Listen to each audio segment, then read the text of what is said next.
Ei bine, încearcă să mă ajungi. Râdea vesel fata, alergând printr-o poiană înflorită. Rochia ei frumoasă, de un roz delicat, flutura în vânt și părea că plutește deasupra ierbii. Diană, tot te voi prinde! Strigă băiatul, aruncând un mac pe pajiște în rucsacul său. Ei bine, ține-te bine! Cu toate pânzele, a pornit după ea. Stepan!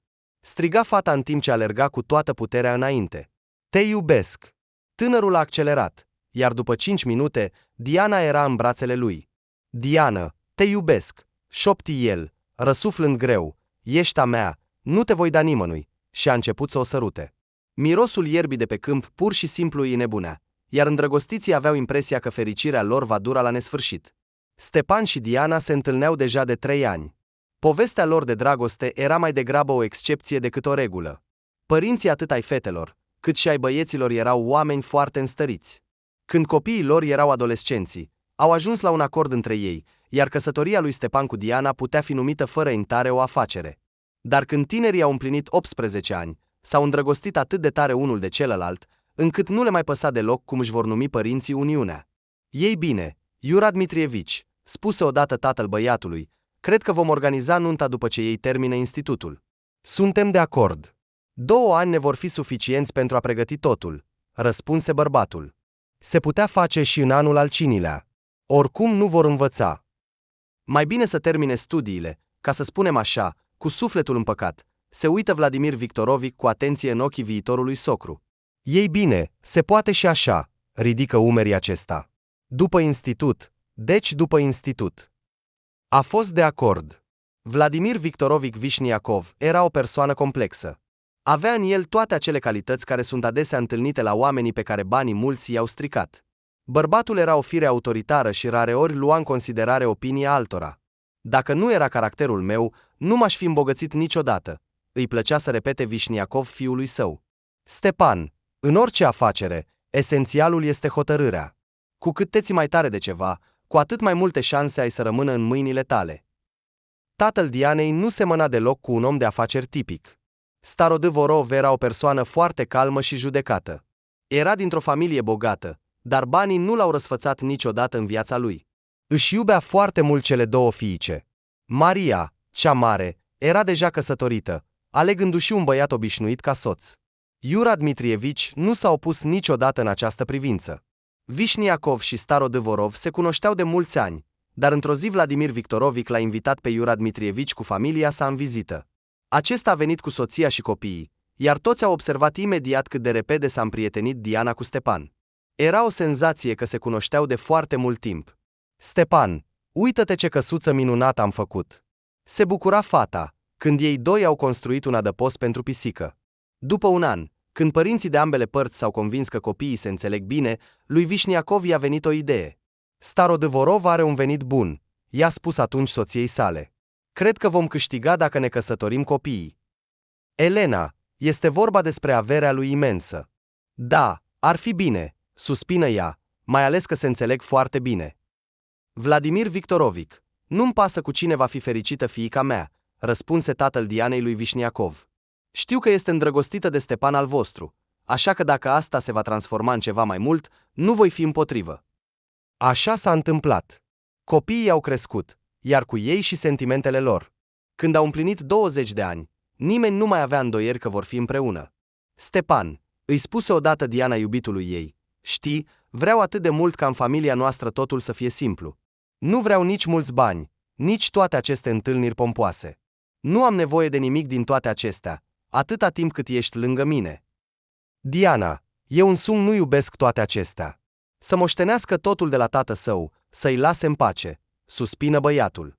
Nu vreau nici saloanele sale auto, nici apartamente, doar să mă lase în pace. Mai repede să ne căsătorim și să plecăm de aici. Stepan a visat întotdeauna că într-o zi va părăsi casa părintească. A locui cu tatăl său era insuportabil. Chiar și în familie, era o persoană despotică și nu tolera neascultarea. Elena, mama lui Stepan, s-a obișnuit cu asta de mult timp. Ea trata totul cu simplitate.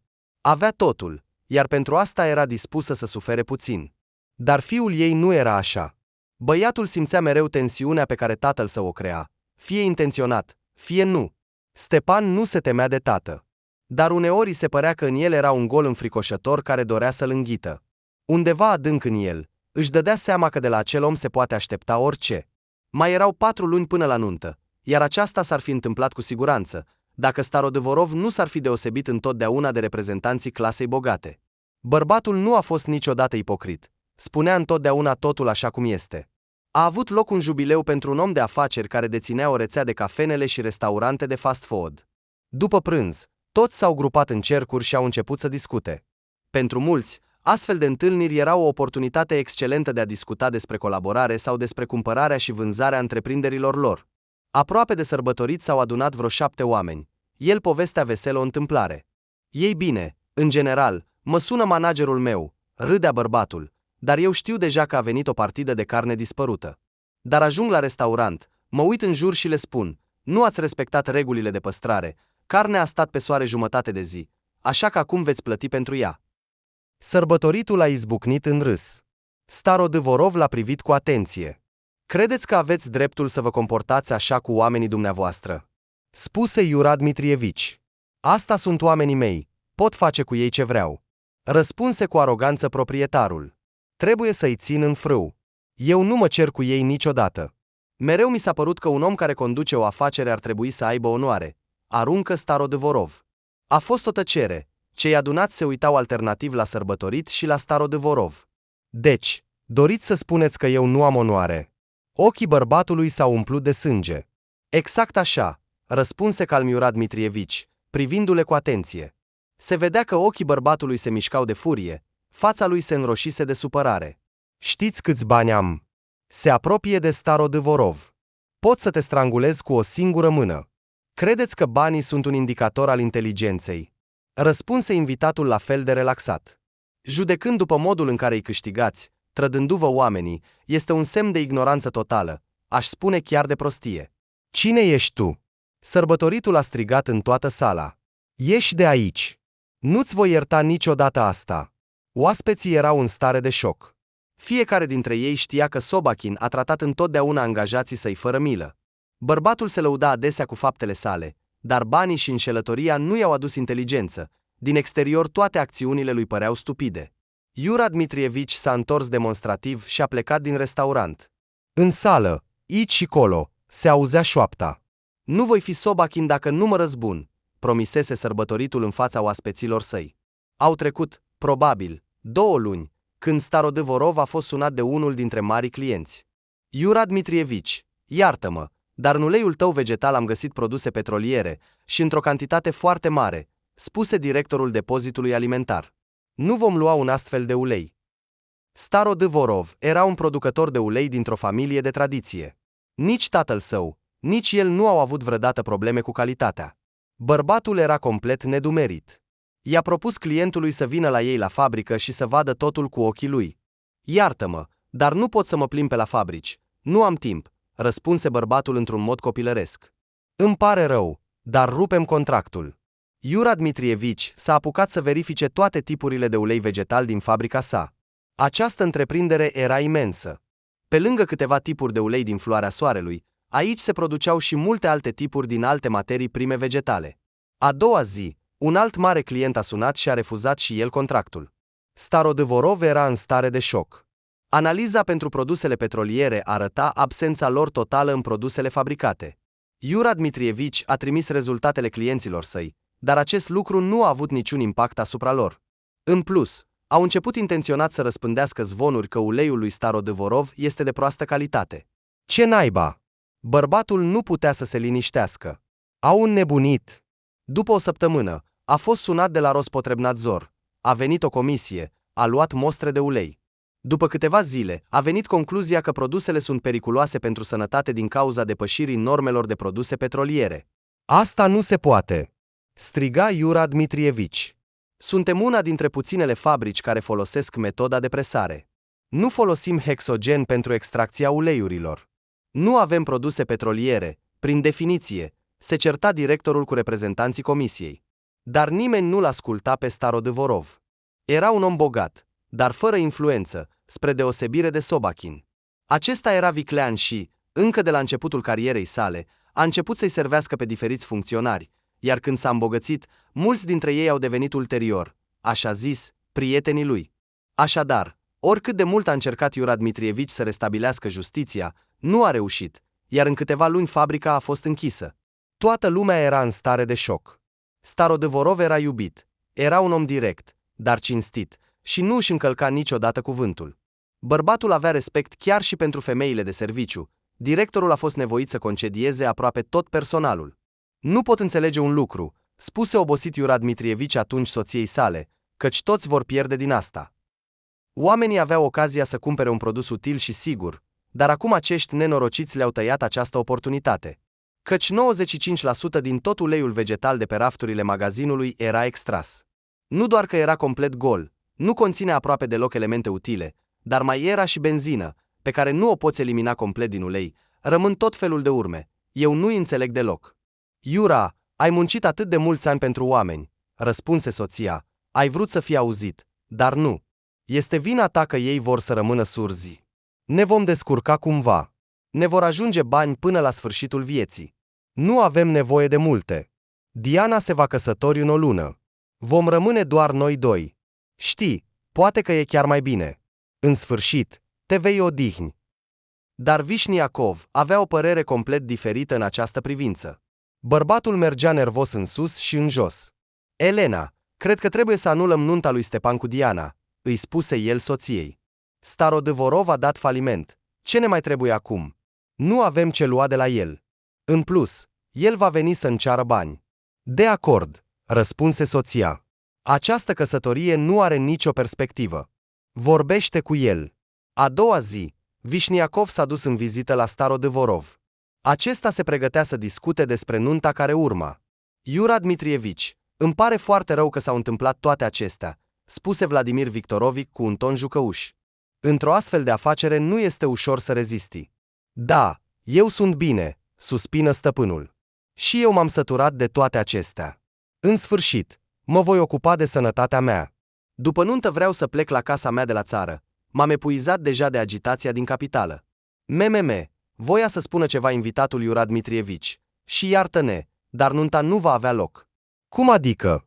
Se uită șocat Iura Dmitrievici la el, dar Diana și Stepan se iubesc. Vrei să strici nunta din cauza problemelor mele? Dar ce legătură are asta cu tine? Spuse Vișniacov cu o voce liniștitoare. Înțelegi, este o chestiune delicată. Nu am vrut să-ți spunem. Am sperat că totul se va rezolva, dar cu 6 luni în urmă, lui Stepan i-a apărut o altă fată. Desigur, am discutat despre asta cu el de multe ori, dar nu ne-a ascultat. În zilele trecute, fiul ne-a spus că Sofia este însărcinată. Nu știam ce să facem. Eu, ca un om nobil, nu pot să abandonez o fată însărcinată. Stepan vrea să se căsătorească cu ea. Starodâvorov era în stare de șoc. Știa cât de mult o iubea Diana pe băiat. Și ce să facă acum? Diana nu va putea supraviețui asta. S-a apucat de cap. Ea nu poate trăi fără Stepan. Știu, suspină invitatul. De aceea am venit să discut cu tine despre asta. Te rog, ai putea pleca pentru câteva luni din Moscova? Ia-o pe Diana de aici. Dacă ea îl va vedea pe Sofia, care are deja un burtă mare, mă tem că fiica ta va face ceva cu ea însăși. Plecați. Așa va fi mai bine atât pentru ea, cât și pentru el. Ai dreptate. S-a ridicat de pe scaun stăpânul. Acesta este singurul lucru care o poate salva acum pe Diana. Starodâvorov a decis să-și trimită soția și fiica mai mică, așa zis, într-o călătorie înainte de nuntă. I-a explicat totul soției. Iura, știu că va fi foarte greu, dar trebuie să ne protejăm fiica, plângea Margarita. Nu voi supraviețui pierderii ei, sărmana fetiță. Lui Iura Dmitrievici îi mai trebuiau câteva săptămâni pentru a termina afacerile cu fabrica. Rospotrebnadzor a suspendat activitatea întreprinderii pentru niște încălcări pe care doar el le știa. Și, deși Starodâvorov ar fi putut lupta cu ei, nu a făcut-o. Înțelegea că va dura multă energie și sănătate. Antreprenorul nu era la prima sa experiență în afaceri și știa foarte bine regulile. Dacă cineva a vrut să te distrugă, o va face cu orice preț. Cel mai important este că suntem cu toții în viață, se gândea Iura Dmitrievici, iar Sobachin și cei ca el vor plăti mai devreme sau mai târziu pentru tot. Viața este un bumerang. Nimeni nu se poate fer de ea. Starodâvorov a fost informat de câțiva oameni cum Sobachin a ridiculizat falimentul producătorului de ulei. El a sugerat fără echivoc că a avut o contribuție la aceasta. 2 zile după discuția cu Vișniacov, soția și fiica au plecat la Praga, unde aveau o casă. Mamă, mi-ar plăcea atât de mult ca Stepan să zboare cu noi, spuse fata cu un ton supărat, când un taximetrist le aducea valizele în casă. Îmi va fi foarte dor de el. Diana, te rog, așează-te, spuse cal Margarita Ivanovna. Trebuie să discutăm serios. Fata s-a speriat. Inima îi bătea cu putere. Diana s-a uitat cu atenție la mamă. Ce s-a întâmplat? Cu buzele palide a spus ea. A apărut vreo problemă cu tata? Diana încerca să se controleze. Îmi pare rău, dar nunta nu va avea loc. Cum așa? S-a așezat pe canapea fiica. Mamă, ce s-a întâmplat? Ceva cu Stepan? A sărit repede în picioare. El este bine. Margarita Ivanovna i-a luat mâna. Diana, nunta voastră nu poate avea loc, pentru că lui Stepan îi place o altă fată. Nu, strigă ea, asta e o minciună. El mă iubește doar pe mine, știu. Și Diana a început să plângă.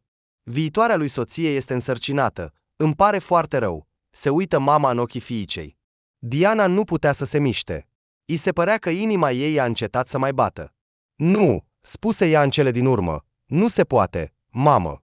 Totul este o minciună. În 3 săptămâni ne vom căsători cu Stepan. Draga mea, știu că ți este foarte greu, plânse Margarita Ivanovna, dar trebuie să accepti asta. Stepan se va căsători cu acea fată, iar ei vor avea în curând un copil. Dacă vrei, vorbește cu el. Nu, răspunse imediat Diana, nu voi mai vorbi niciodată cu el. Și fata a fugit în camera ei. Seara, Starodâvorov a sunat. Bărbatul era foarte îngrijorat pentru fiica sa. Își dorea să fie acum alături de ea, dar nu putea. Ea își aruncase telefonul și nu voia să vadă pe nimeni. Plângea la telefon soția lui Iura, îmi este frică că nu va rezista. Diana nu a mâncat aproape o săptămână. Fata nu ieșea din camera ei, stătea întinsă și se uita la tavan. Draga mea, Diana, trebuie să continui să trăiești, plângea Margarita Ivanovna. Ești atât de tânără. Nu vreau, spuse ea cu greu, pentru mine totul s-a terminat. Mamă, te rog, lasă-mă în pace. În cele din urmă, tatăl a sosit, s-a dus imediat în camera Dianei. Fiica slăbise mult, era foarte palidă. Diana, se aruncă la ea Iura Dmitrievici. Fetița mea, te rog, mănâncă. Dacă ți se întâmplă ceva, nici eu, nici mama ta, nu vom putea suporta asta. Dacă viața ta nu-ți mai trebuie, atunci dedic-o nouă. Poți să ne faci fericiți, iar când se va întâmpla asta, vei vedea că și tu ești fericită. Tata, nu pot, răspunse fiica. Nu vreau nimic, lăsați-mă să mor în liniște. Draga mea, niciodată nu există o situație fără ieșire. Nu se dădea bătut tatăl. Astăzi ți se poate părea că ai pierdut, dar de fapt poate fi o victorie. Ce victorie vorbești? Plânse Diana. Am pierdut cel mai prețios lucru pe care îl am. Asta nu e adevărat, îi răspunse imediat tatăl. Cel mai prețios lucru este viața ta. Și ce-ar fi dacă această tragedie s-ar transforma în viitor într-o mare noroc pentru tine? Te rog, riscă. Se uită cu atenție în ochii Dianei. Dacă nu-ți pasă, atunci ce contează? Fă pur și simplu acest pas, trăiește, indiferent de nimic. Să fie acesta cel mai important experiment din viața ta. Problema nu este Stepan, ci tu. Dă-i voie să trăiască viața lui. Fata s-a gândit, a tăcut mult timp, părinții stăteau deoparte.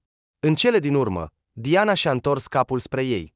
Îl iubesc pe Stepan și mă doare foarte mult din cauza tuturor acestor lucruri. Da. S-a oprit. Voi încerca. În acea zi, Diana a mâncat pentru prima dată după mult timp. Fata simțea sentimente atât de contradictorii încât pur și simplu o nebuneau. Pe de o parte, voia foarte mult să vorbească cu băiatul, dar pe de altă parte, îi era insuportabil de dureros din cauza trădării și infidelității lui. Cum a putut să se întâmple asta? Își frământa mintea tot timpul. Oare el a jucat tot timpul? Am simțit că Stepan mă iubește. Poate că s-a îndrăgostit de acea fată și nu a putut să-mi spună despre asta, pentru că știa că îmi va provoca durere? Ultima variantă părea adevărată. Ce prostie! Striga Stepan. Unde a plecat? Telefonul ei nu răspunde. Vreau să vorbesc cu ea. Stepan, fiule, îl liniștea mama. A fost alegerea Dianei. E bine că totul s-a clarificat înainte de nuntă, altfel ar fi pus pe tine acest copil. Nu cred în asta. Diana m-a iubit doar pe mine, nu putea să mă trădeze. Striga băiatul furios. Ei bine, întinse Elena Sergievna o bucată de hârtie, atunci citește. Diana Iuraevna Starodâvorova, anul nașterii a 6-a săptămână. Stepani s-a învârtit capul. A adus-o tatăl ei. Îmi pare foarte rău, spuse femeia cu un ton supărat. Nu pot să cred. Cum a putut? Spuse fiul cu buzele palide. Diana nu este capabilă de așa ceva. Înseamnă că nu o cunoști deloc. Nici noi nu o cunoaștem. Suspină mama băiatului meu. Cunoști foarte prost femeile. Mamă, de ce? Se așeză pe canapea Stepan. De ce a făcut asta? Dacă nu m-a iubit, de ce nu mi-a spus asta? Cred că totul este foarte simplu. Deoarece tatăl ei a dat faliment, căuta o variantă mai bună. Se uită cu atenție în ochii lui. Cred că au jucat pe 2 fronturi. Și când tatăl ei a găsit un băiat mai bogat decât tine, atunci au organizat totul. Acum, când Diana este însărcinată, pot să-și șantajeze părinții lui. Nu cred în asta. Iura Dmitrievici nu este așa. Este un om cinstit, nega Stepan. Știi, Stepan, este ușor să fii cinstit când ai bani. Dar când ai pierdut totul, nu mai ai timp pentru asta, răspunse Elena Sergievna, căci lui nu-i mai pasă de nimic. Vreau să vorbesc cu ea, spuse băiatul rece. Să-mi spună totul în față. În primul rând, de ce? Ea este vinovată, nu tu. Și vrei să mai alergi după ea? Vorbea cu grijă mama. În al doilea rând, ea a plecat în străinătate. În câteva zile se va căsători cu acel băiat. Îți spun că au găsit oameni foarte bogați. Așa că mai bine să te liniștești și să încedi o viață nouă, Stepan. Ea nu merită. Stepan se obișnuise atât de mult cu această idee că ei doi vor fi împreună toată viața, încât pierderea ei a fost foarte greu de suportat. Băiatul a căzut într-o depresie profundă. Nu voia să trăiască. Zile întregi nu ieșea din camera lui. De ce? Întrebarea bătea tot timpul în mintea lui. Diana, de ce ai făcut asta? Te iubesc atât de mult.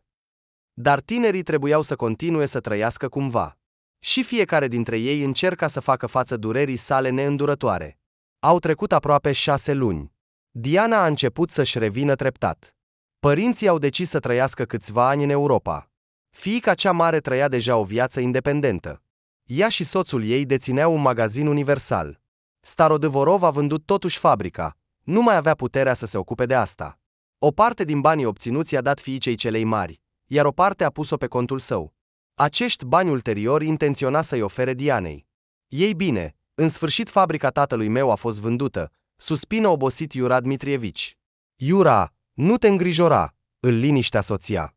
Ai spus că tot ce se face spre bine. Da, suspină el. Să ne deschidem spre noi aventuri. Rit, am visat toată viața să nu fac nimic timp de câteva zile. Iar acum am o întreagă eternitate în față. Știi, în oarecare măsură sunt chiar fericit că m-am oprit. Este neobișnuit, desigur. Înțeleg că va trebui să rătăcesc o vreme în întuneric, dar sunt pregătit pentru asta. Nu că familia Starodâvorov ar fi iubit foarte mult Europa. Dar tatăl înțelegea că întoarcerea acasă pentru ei era încă prea devreme. Rareori suna prietenii săi din Moscova, nu voia să răscolească trecutul. Durerea pierderii fabricii, căreia îi dedicase toată viața, uneori nu-i dădea pace. Fiica sa cea mare, Maria, îl suna adesea, îngrijorată pentru Diana. Tati, cum e? Întreba Maria. A început să se simtă mai bine. Se îngrijora femeia. Măi, nu știu ce să spun, răspunse tatăl. A început să se simtă mai bine. Are poftă de mâncare, dar totuși pare pierdută. Și vrea să se întoarcă acasă, dar eu mă tem să o duc acum în Moscova. Poate ar trebui să călătoriți puțin prin Europa? Sugeră fiica cea mare. Și tu și mama v-ați mai destinde. Sincer să fiu, sunt obosit aici, suspină Iur Dmitrievici, mi-e dor de casă. Dar simt că e încă prea devreme. Eu și mama am decis să așteptăm măcar un an aici. Mi se pare că, în acest timp, Diana se va liniști puțin. În dorul de casă, familia Starodâvorov își petrecea zilele în Cehia. Diana era singura care vorbea engleză, așa că ieșeau mereu la plimbare între ei. Wow! Exclamă Iur Dmitrievici, când, într-o zi, se plimbau pe lângă o școală de echitație. Ce frumuseți! Se opri și privi cu curiozitate caii. Mă întreb, oare la vârsta mea se poate? Vrei să înveți să călărești? Se miră Margarita Ivanovna. Mi se pare că nu au restricții de vârstă. Tati, vrei să mergem să ne uităm? Propuse fiica. Voi vorbi cu ei. Oricum, cineva dintre ei vorbește engleză. Nu știu, răspunse tatăl. Mi-ar plăcea, dar, se gândi. Fără daruri. Diana se aprinse și îl luă de mână. Mami, hai! Se grăbi să intre în curte. Se apropiară de administrator, iar Diana a început să-i pună întrebări în engleză. Da, desigur, răspunse străina. Nu avem restricții de vârstă. Tati, ești atât de tânăr, zâmzi ea. Dar dacă mergem împreună? Întrebă Diana, surprinzător. E posibil? Da, ne-ar face plăcere. Puteți avea un abonament redus, pentru că sunteți doi și faceți parte din aceeași familie, răspunse administratorul școlii. Mami, te înscrii cu noi? Alergă Diana la mama ei. Dacă suntem 3, vom avea un abonament de familie. Diana, dragă, eu nu. Își flutură mâinile mama. Vrei să cad de pe cal? Mami, dar vom fi cu instructorii. Se uită la ea cu milă fiica. Ei bine, hai cu noi. Îmi pare rău, dar nu, mi-e frică. Refuză mama. Mai bine mergeți voi doi. Starodâvorov văzu cum i se luminau ochii fiicei sale și decise să nu piardă această oportunitate. Diana deveni pentru o clipă ca înainte, iar bărbatul fu fericit. Tati, vom merge la școală de 2 sau 3 ori pe săptămână, se bucura Diana. Aș vrea 3. Sunt de acord, răspunse Iur Dmitrievici. Diana, întreabă ce ne trebuie pentru antrenamente. Din acea zi, în viața lui Starodâvorov și a fiicei sale mai mici începu o nouă etapă. Prima lecție a fost cea mai memorabilă. Tati, cum ești? Întrebă fiica tatălui, când călăreau pe cai însoțiți de instructor. Îmi place foarte mult. Și mie. Iur Dmitrievici zâmbea din toată gura. O senzație atât de neobișnuită. Diana, e atât de grozav. După prima lecție de echitație, Margarita Ivanovna îl privea fericită pe soțul ei și pe fiica lor. Se simțea ca și cum ar fi prins viață, gândea femeia. Și el, de asemenea, nu se mai asemăna cu sine. După 2 săptămâni, Diana se îndrăgostise atât de mult de echitație încât nu se mai putea imagina fără cal. Tati, hai să cumpărăm un cal când ne întoarcem în Moscova, îi propuse fiica. Știi, Diana, cred că atunci când ne întoarcem, viața noastră va suferi multe schimbări, răspunse tatăl. Va trebui să începem ceva nou. Sunt de acord, zâmbit fata tatălui. Vreau să muncesc. Tot ce a fost s-a dus. Nu se mai poate întoarce. Dar viața mea continuă. Trebuie să mergem înainte. După 2 luni, tatăl și fiica învățaseră deja să călărească în galop. În ciuda tuturor dificultăților, părea că noii călăreți reușiseră să comunice cu animalele. Iur Dmitrievici avea o frumusețe pe nume Gabi, iar Diana călărea un murg roșu pe nume Rilu. Noua pasiune îl inspira foarte mult pe Starodâvorov. Simțea cum durerea și ura față de câine îl părăsesc treptat.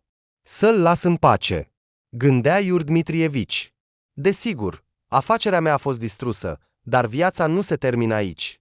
Ne vom întoarce în Moscova, voi face altceva. Recent, Ușacov, fostul său adjunct de la fabrică, l-a sunat. Așa că, bărbatul povestea că, printr-o minune, Rospotrebnadzor a dat permisiunea noului proprietar să repornească fabrica. Ei bine, asta era de așteptat, suspină Starodâvorov. Cred că acesta a fost planul. Deoarece au suspendat activitatea, nu am putut să o vând scump, dar imediat ce fabrica a fost vândută la jumătate din preț, toate pretențiile au fost retrase. Nu mă îndoiesc că acum vor începe să producă ulei ieftin și de proastă calitate, evident, folosind benzină. Iur Dmitrievici, îmi pare atât de rău că s-a întâmplat totul așa, spuse adjunctul cu regret în voce. Am muncit cinstit, nu am înșelat pe nimeni, și iată că... Un idiot a decis că ne-am pus în calea lui. Vadim, cu afacerile mari e mereu așa. E ca un joc de avați ascunselea, răspunse obosit Starodâvorov. Cine nu s-a ascuns, nu e vina mea, iar noi nu ne-am ascuns niciodată. Așa că ne-au găsit. Nu te îngrijora, nu se știe încă cine a câștigat și cine a pierdut. Da, înțeleg totul, spuse bărbatul trist, dar au fost pierdute atât de multe locuri de muncă, și acelea atât de sigure, iar băieții noștri erau buni muncitori. Starodâvorov înțelegea și el că totul era nedrept, dar în anii petrecuți în cercurile bogate, bărbatul a învățat un lucru simplu. Oamenii de afaceri, în cea mai mare parte, sunt oameni cu viziune limitată. Dacă undeva există condiții mai favorabile pentru ei, ei imediat se duc acolo. Și mulți nici nu se gândesc că perspectiva pe termen lung este cea mai importantă. Și când la noul loc, mai întâi câștigă mult, iar apoi începe stagnarea, atunci încep să organizeze și ture de 12 ore pentru muncitorii lor și fac 6 zile de muncă și nu le oferă un salariu decent. Atunci oamenii sunt stoarși de toate sucurile, dar oare muncitorii simpli sunt vinovați? Nu, dar pentru greșelile multor antreprenori și oameni de afaceri, responsabilitatea, în cele din urmă, dintr-un motiv oarecare, revine poporului, nu conducerii. Starodâvorov a luptat mulți ani împotriva acestui sistem. A făcut tot posibilul ca în procesul de muncă, la toate nivelurile, să participe toți angajații săi. Așadar, înainte de a lansa noi tipuri de ulei, Iur Dmitrievici organiza întotdeauna întâlniri generale, la care oricine dorea putea să-și exprime opinia. Aveau de 3 ori pe an așa numitele seri de muncă, la care după muncă se adunau toți angajații. Personal, Starodâvorov asculta toate plângerile și propunerile referitoare la IBES, dar oameni ca Sobachin nu au văzut niciodată oamenii în personalul lor. Îi interesa doar profitul și, de obicei, cu orice preț. Timpul trecea foarte repede și iată că a trecut un an. Iur Dmitrievici a decis să vorbească cu soția sa despre Diana. Iur, mi se pare că s-a liniștit, spuse Margarita Ivanovna. Ai văzut ochii ei strălucitori? Caii au adus-o din nou la viață. Nu doar pe ea, zâmbă bărbatul, ci și pe mine.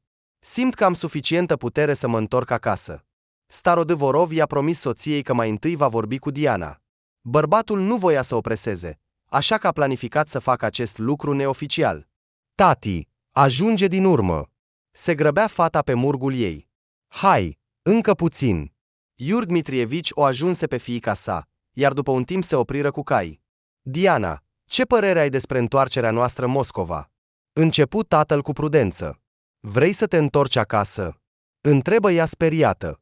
Nu știu. Înțeleg că trebuie să continui să trăiesc și că nu putem rămâne aici pentru totdeauna, dar, mărturisesc sincer, mi-e frică. Mi se pare că, dacă ne întoarcem, se vor întoarce și amintirile mele, iar pentru mine va fi foarte greu. Înțeleg, suspină Iur Dmitrievici. Pentru a putea trăi normal în continuare, trebuie să muncesc. Fata privi undeva în depărtare, ca și cum căuta un răspuns. Tăcu mult timp. Ei bine, bine, spuse Diana. Dă-mi încă 2 luni, trebuie să mă pregătesc moral pentru asta. Starodâvorov își șterse sudoarea de pe față. Înțelegea cât de important era acest dialog pentru amândoi. Diana și-a respectat cuvântul, iar la sfârșitul celei de-a 2-a luni de așteptare, fata le-a spus părinților că pot reveni în Moscova. Vladimir, înțelege, nu putem minți constant pe Stepan. După ce familia Starodâvorov a plecat din Moscova, îi spuse soția soțului, trebuie să ne gândim la ceva. Oricum, se vor întoarce mai devreme sau mai târziu, și nu mă îndoiesc că fiul nostru se va întâlni cu ea. Da, am câștigat puțin timp, dar până la victoria completă mai este mult, suspină Vișniacov. Poate ar trebui să-l trimitem în străinătate? Propuse el.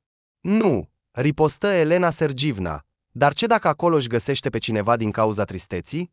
Ne trebuie ceva de genul acesta, astfel încât să rămână sub controlul nostru, dar hai să-l căsătorim. A venit ideea în mintea soției. Len, ce spui?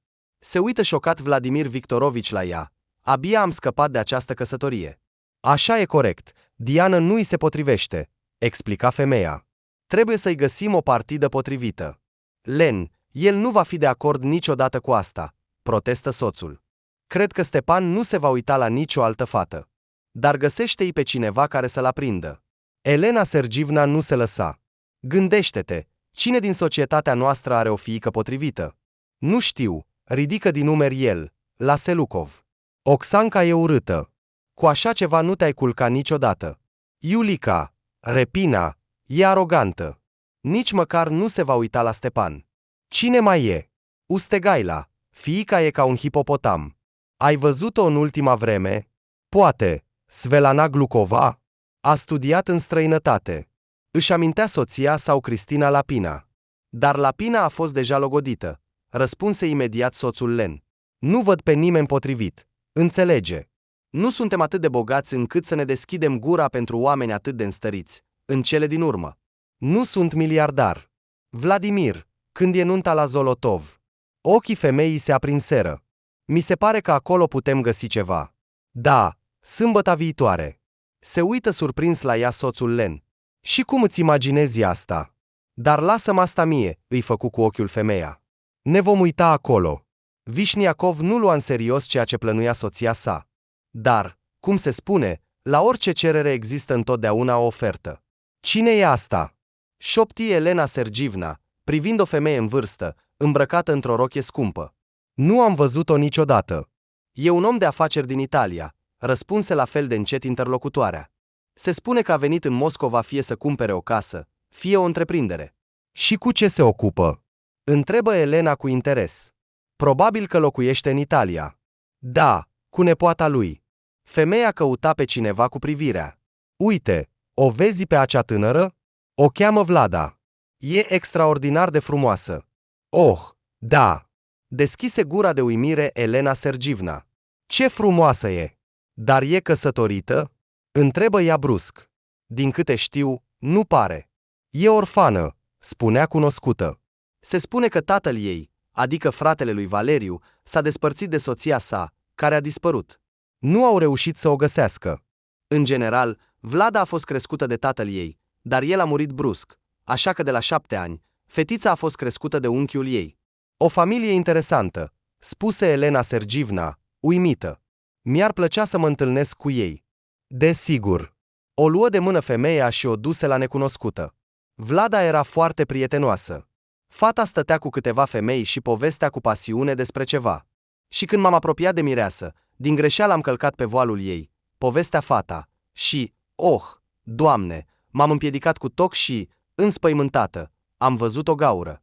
Am stat complet palidă, m-am apropiat de ea, am început să-mi cer scuze, ea s-a uitat la mine nedumerită și a râs. Nu am putut înțelege despre ce e vorba. Apoi mireasa m-a îmbrățișat cu bucurie și mi-a mulțumit. Se pare că în unele regiuni din Italia, un voal rupt aduce noroc. Pentru ei este un semn bun. Toate femeile erau complet uimite de povestea Vladei. Fiecare dintre ele începu să-și exprime opinia. La noi, mireasa ar plânge cu lacrimi de crocodil, spuse una dintre ele. Vlada, permite-mi să te prezint cu Elena Sergivna Vișniacova, spuse femeia în vârstă. Soțul ei are 2 saloane auto Moscova, este dealer pentru câteva companii străine. Zâmbă ea. Foarte plăcut să te cunosc, salută cu bucurie necunoscuta Vlada.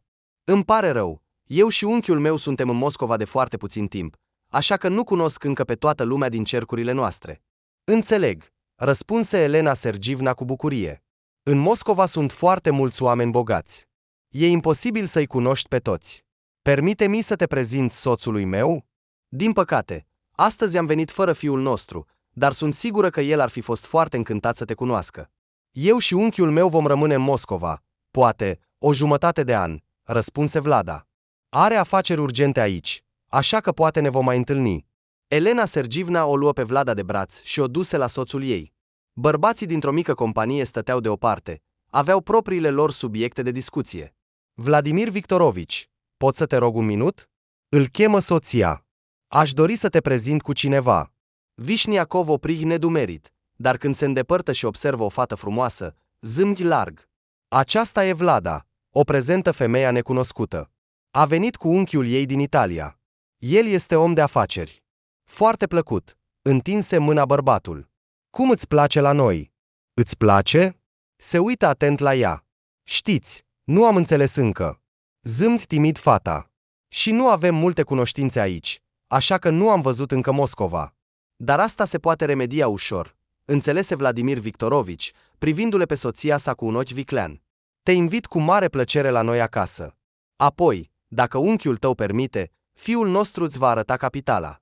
Bună ziua, se auzi o voce în spatele lui. Mă numesc Valeriu Alexandrovici Starkov. Eu sunt unchiul Vladei. Oh, sări bărbatul, foarte plăcut. Vladimir Victorovici Vișniacov. Îmi cer scuze că eu și soția mea am invitat-o pe nepoata dumneavoastră fără permisiunea dumneavoastră. Îmi corectez greșeala. Dragi Valeriu Alexandrovici și Vlada, așteptăm cu mare nerăbdare să veniți la noi. Voi fi sincer, sunt foarte ocupat. Abia am reușit să ajung la nuntă, răspunse Starkov, dar ne vom strădui. Vă vom aștepta cu mare drag. Vișniacov întinse bărbatului vizitca sa. Sunați în orice moment. Casa noastră va fi întotdeauna deschisă pentru voi. Vă mulțumesc foarte mult, spuse timid Vlada. Mi-ar plăcea foarte mult să ne întâlnim din nou. Valeriu Alexandrovici își luă nepoata de braț și plecă cu ea. Elena Sergievna era complet șocată. Vladimir, aceasta e ea, spuse în cele din urmă femeia. Exact ce ne trebuie, și bani, și frumusețe, și, cel mai important, Vlada este complet liberă. Da, se scărpină bărbatul pe cap.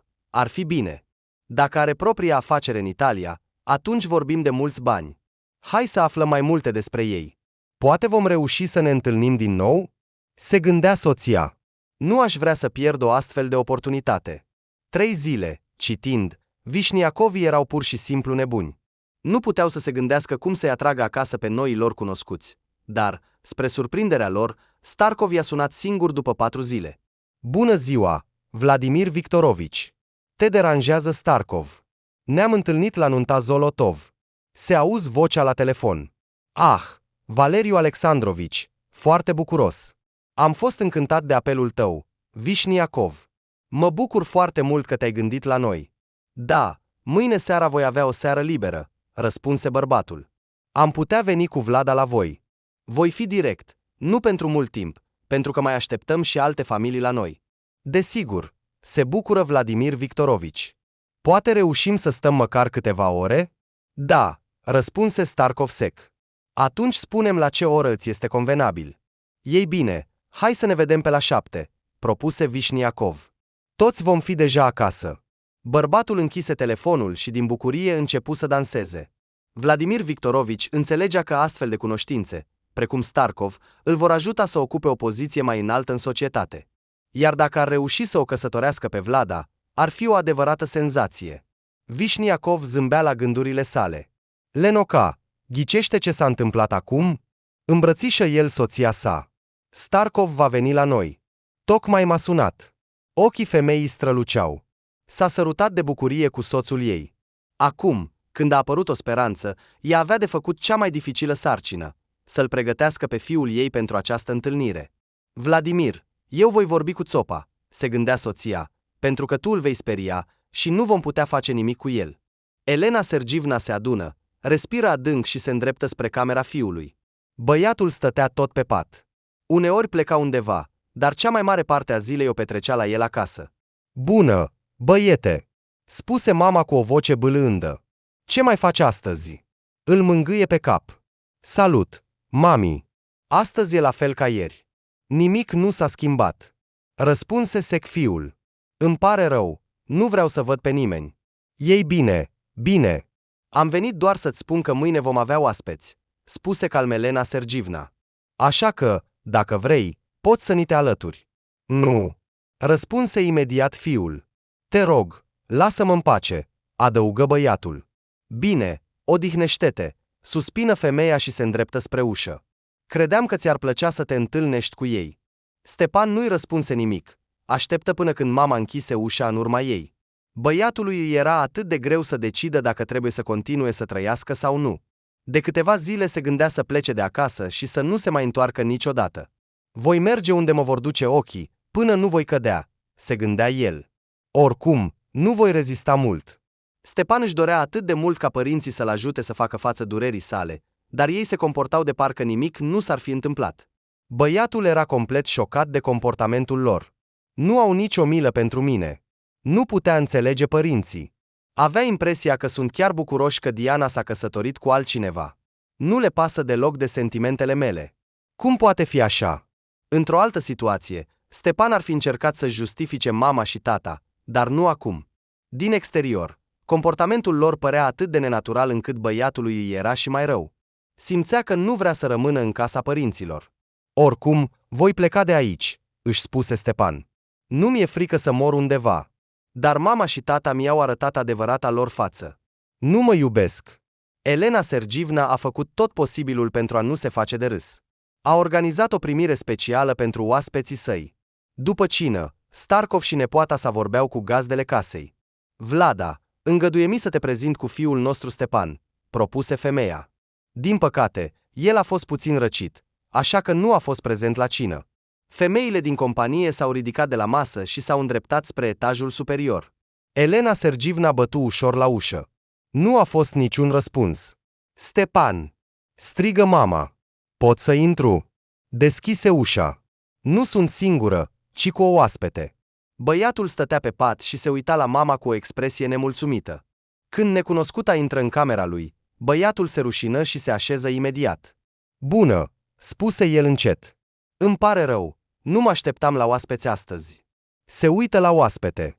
Bună seara, răspunse Vlada cu o voce angelică. Probabil că am venit la un moment nepotrivit. Stepan, îngăduie-mi să ți-o prezint pe Vlada. Prinde mama momentul potrivit. A venit la noi în vizită cu unchiul ei. Foarte plăcut, murmura tânărul. Mă numesc Stepan. Vin, strigă Elena Sergievna cuiva. Voi vorbiți între voi, iar eu vin imediat. Și ieși din cameră. Stepan se simțea foarte incomod. În primul rând, nu voia să vadă pe nimeni, iar în al doilea rând, trebuia să vorbească despre ceva cu noua cunoscută. Știți, am petrecut aproape toată viața mea în Italia, începu Vlada. Dar mi-a plăcut întotdeauna să vin în Moscova, și iată-mă acum aici și nu știu ce să fac. Unchiul meu este tot timpul ocupat și, sincer, mi-e frică să merg undeva singură. Elena Sergievna a spus că tu cunoști Moscova ca pe 5 degete. Poate îmi poți sugera de unde să încep? Ei bine, totul este individual, ridică din umeri băiatul. Unii iubesc obiectivele turistice, alții iubesc distracțiile. Nu știu ce să-ți spun. Dar care sunt ale tale? Întrebă fata, iar vocea ei părea să se răspândească în întreaga cameră. Poate îmi vei arăta? Stepan se gândi. I se păreau ciudate sentimentele care îl inundau. Nu știu, încerca să se concentreze. Pentru mine, totul pare oarecum obișnuit. Fata tăcea, iar Stepan se simțea vinovat. Se uită atent la oaspete.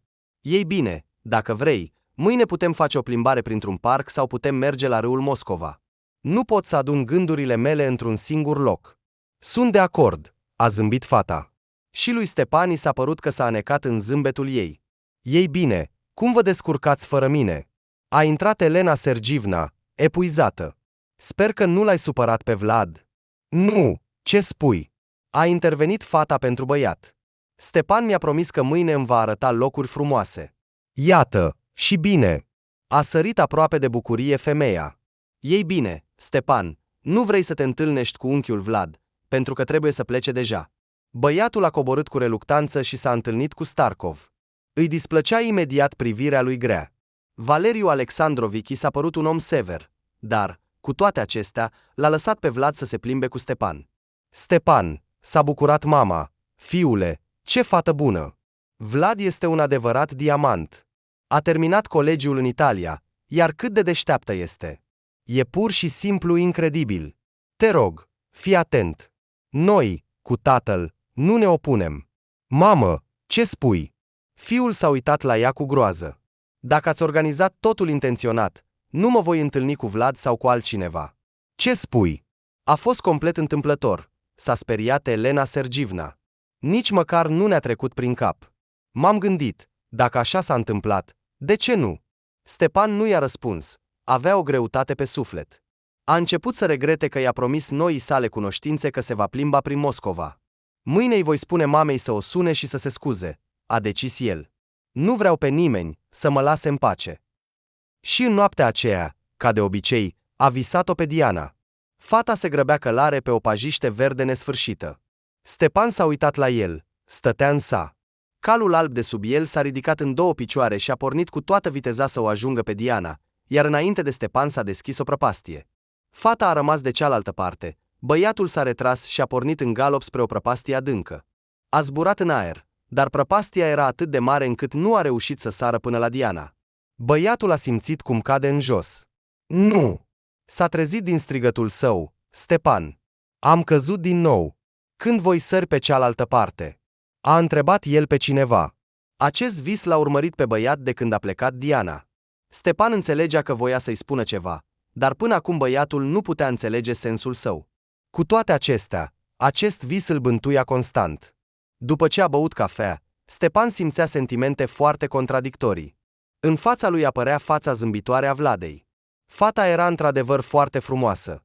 Băiatului îi se părea că din ea emana o forță care l-atrăgea spre ea. Sau poate mama are dreptate. I-a apărut o idee ciudată.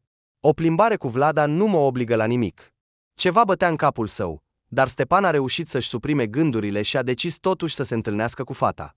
Doamne, ce frumusețe este aici! S-a bucurat Vlada, când se plimbau prin parc. Stepan, îți mulțumesc foarte mult.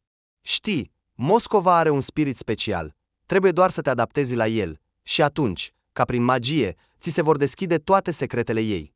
Fata părea atât de neobișnuită, încât Stepan o privea cu uimire. Vlada a citit câteva strofe și s-a retras în tăcere. Era splendidă. Inima băiatului bătea nebunește. Nu întâlnise niciodată o fată ca ea. După plimbarea prin Moscova, Stepan a suferit schimbări serioase. Nu a crezut niciodată în femei fatale sau în pasiune. Relația lui cu Diana era asemănătoare cu un râu larg de câmpie. Apa rareori se agita. Dar acum băiatul a experimentat emoții noi. Mă simt ciudat, se gândea el seara după plimbare. Parcă sunt atras spre ea. Ce se întâmplă? Nu putea înțelege. După câteva zile, băiatul a început să observe în el elemente de obsesie pentru Vlada. Dumnezeule, ce mi se întâmplă? Înnebunea Stepan. Vreau să o văd nebunește. Am nevoie de ea. Elena Sergivna și soțul ei erau extrem de fericiți când au aflat că Stepan se întâlnește cu Vlada în fiecare zi. Vladimir, ar trebui să vorbim cumva cu Starkov. Cred că între ei este ceva serios. Da, a susținut Vladimir Victorovic, cu astfel de oameni nu este de glumit. Nu avem nevoie de toate aceste aventuri romantice. Dacă Stepan și Vlada se iubesc, atunci ar trebui să se căsătorească imediat, iar apoi să facă tot ce vor. Părinții lui Stepan așteptau momentul potrivit. Băiatul și fata se plimbau în fiecare seară de aproape 2 luni. Elena! S-a apropiat cu bucurie soțul de soție. Starkov m-a sunat. A spus că poate să se întâlnească cu noi în seara asta. L-am rugat să vină la 6. Cred că ar fi mai bine să vorbim cu el în privat, fără Stepan și Vlada. Tinerii au mers la teatru, în timp ce despre viitorul lor se purta o discuție serioasă. Vladimir Victorovic, Elena Sergivna, a spus Starkov la masă, cred că înțelegeți că un om cu o avere ca a mea nu poate să-și dea nepoata pe mâna oricui. Vlada este ca o fiică pentru mine. Desigur, a răspuns imediat mama lui Stepan, Valeriu Alexandrovic, înțelegem totul. Da, Vlada vorbește mereu despre fiul dumneavoastră, a suspinat oaspetele. Simt că îi place, dar voi sunteți oameni de afaceri și trebuie să înțelegeți că avem nevoie de garanții. Vlada va moșteni toată averea mea, dar ce se întâmplă cu fiul dumneavoastră? Salonele mele îi vor reveni și lui, a spus cu mândrie Vișniacov. În asta nu aveți de ce să vă îndoiți. Starkov a tăcut. Maxilarul său se mișca rapid. Era evident că se gândea. Valeriu Alexandrovic, a întrerupt Elena Sergivna gândul său. Înțelegem la ce riscuri sunteți nevoiți să recurgeți, de aceea suntem gata să vă oferim o garanție. Vladimir Victorovic va trece toată averea sa pe numele lui Stepan. Oricum, mai devreme sau mai târziu, fiul nostru va moșteni complet afacerea tatălui. Pur și simplu, acum a decis să se odihnească puțin după facultate, iar apoi cu forțe noi să preia conducerea companiei. Vișniacov s-a uitat la soția sa cu groază. Bărbatul voia să-i conteste ceva, dar ea a continuat. Așa că și voi, și noi am putea oferi garanții, a spus Elena Sergivna. Adică Vlada poate moșteni și ea o parte din averea dumneavoastră mai devreme, la fel cum va face și Stepan. Așa va fi corect. În plus, vom întocmi un contract de căsătorie, unde totul va fi stipulat. Trebuie să mă gândesc, a răspuns Starkov rece. Dați-mi câteva zile să decid ce pot să-i las Vladei. Costi a plecat, iar Elena Sergivna a căzut fără putere pe canapea, dar nu a apucat să suspine, că soțul ei a alergat spre ea. Elena, ai înnebunit? Striga el furios. Nu voi trece toată averea mea pe numele lui Stepan. Ce prostie este asta? Ei bine, atunci ocupă-te singur de acești bătrâni.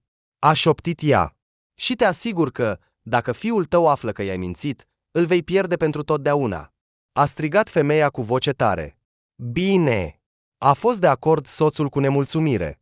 Voi face așa cum vrei. Fără chef, s-a dus în camera lui.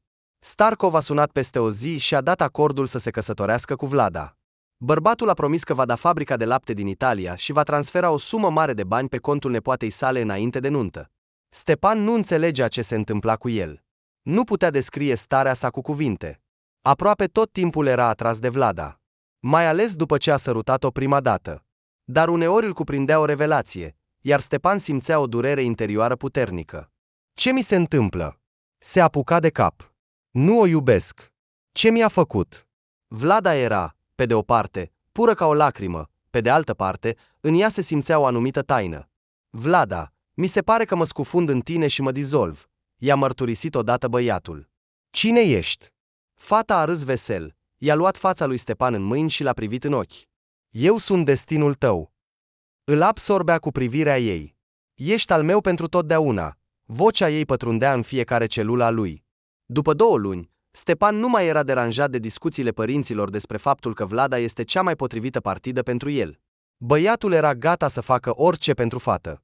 Acum aștepta cu nerăbdare nunta lor. Sângele îi fierbea în vene, iar pasiunea începea să-l copăleșească, dar Stepan i-a dat cuvântul Vladei că până la nuntă nu va exista apropiere între ei. Vladimir Victorovic, Elena Sergivna, a spus Vlada, când problema nunții a fost rezolvată.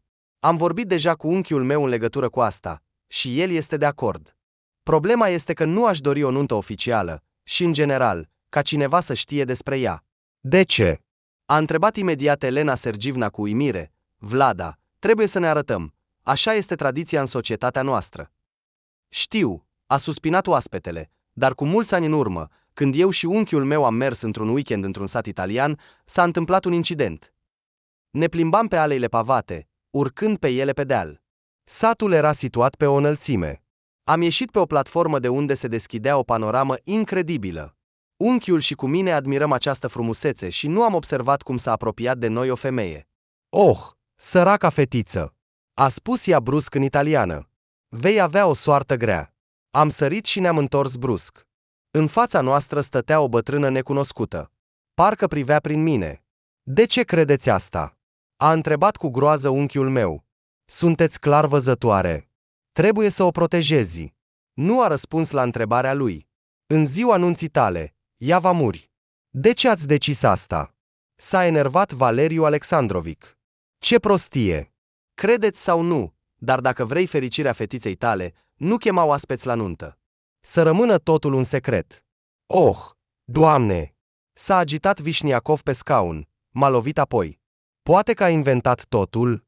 Dar dacă nu, i-a replicat soția. Mi-ar plăcea foarte mult ca toată lumea să vadă nunta voastră, dar pentru viața ta vom face orice. Nu avem nevoie de nuntă, a susținut Vlada. Vom semna contractul de căsătorie, așa cum doriți, iar apoi vom sta pur și simplu la restaurant. A fost noapte, iar Stepan s-a trezit din nou în transpirație rece. În fața lui stătea o prăpastie deschisă. Se vedea pe sine și calul său zburând în ea. Ce înseamnă toate acestea? Nu se putea liniști. Ei bine, dacă Diana a rămas de cealaltă parte, înseamnă că ne-am despărțit pentru totdeauna. Atunci de ce nu pot merge pe drumul meu? Cu o zi înainte de înregistrare, Starkov a adus un exemplu de contract de căsătorie. L-a citit în fața tuturor. Suntem complet de acord. Au fost de acord părinții lui Stepan. Mâine vom semna imediat, a spus mama lui. Ultima noapte înainte de înregistrare a fost fără somn pentru Stepan. În gândurile băiatului s-au amestecat totul. Uneori Diana îi apărea în minte, simțea mâinile ei bâlâânde, alteori Vlada l atrăgea cu o forță necunoscută și părea că se scufundă într-o ceață. Dimineața. A început agitația. Elena Sergivna era puțin panicată.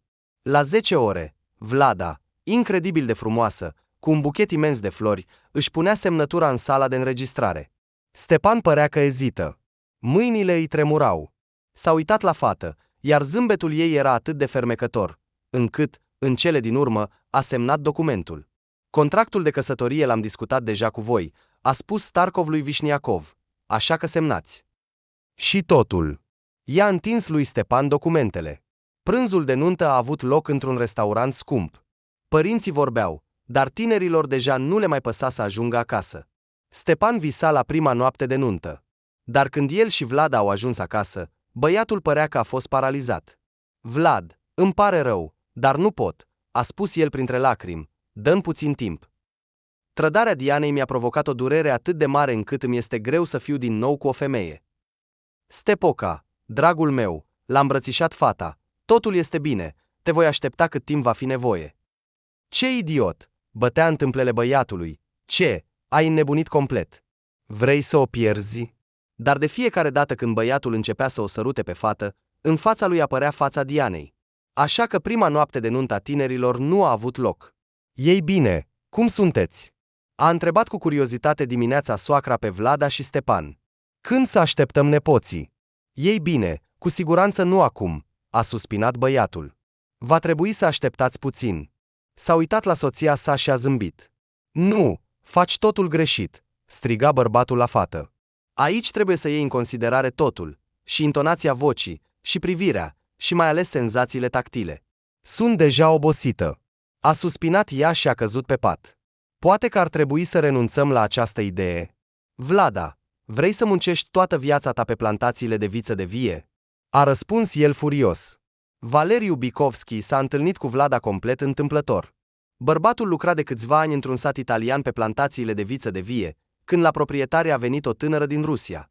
Vlada era frumoasă, iar la început proprietarul îi acorda atenție. Fata a fugit dintr-o familie defavorizată, imediat ce a împlinit 18 ani. A aflat complet întâmplător că în Italia se căutau muncitori pentru noul sezon. Vlada nu avea nimic de pierdut și a riscat. Foarte repede între bărbat și fată a început o poveste de dragoste. Diferența de vârstă era de aproape 20 de ani, dar Vlada nu era deranjată.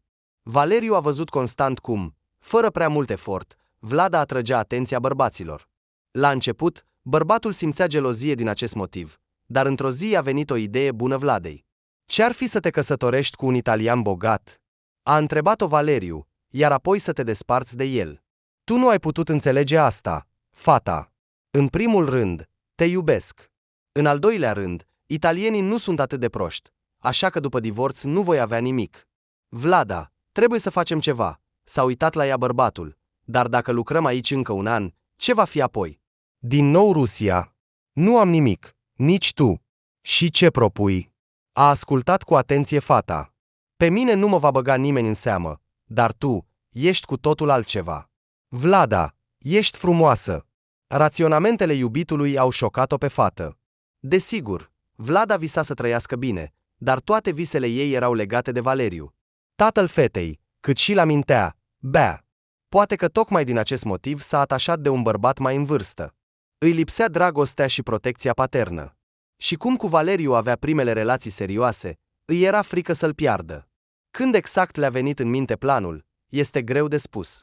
Detaliile lui s-au dezvăluit treptat.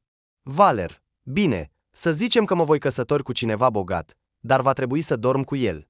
Vlada nu putea înțelege cum se poate rezolva această problemă. Da, din păcate, asta este cea mai grea parte a afacerii noastre, a suspinat el.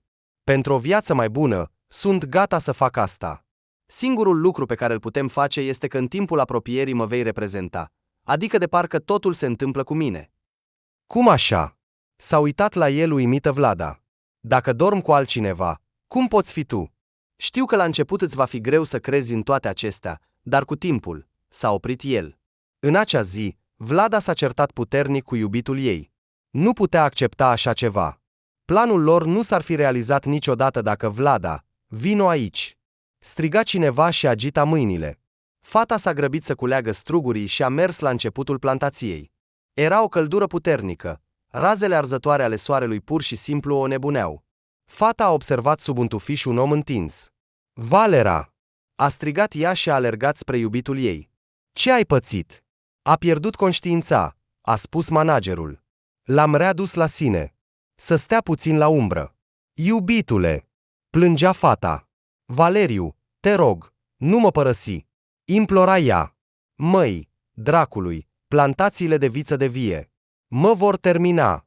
A blestemat bărbatul. Nu mai am putere. Valeriu lucra în Italia de 3 ani. Soarele nu ierta pe nimeni.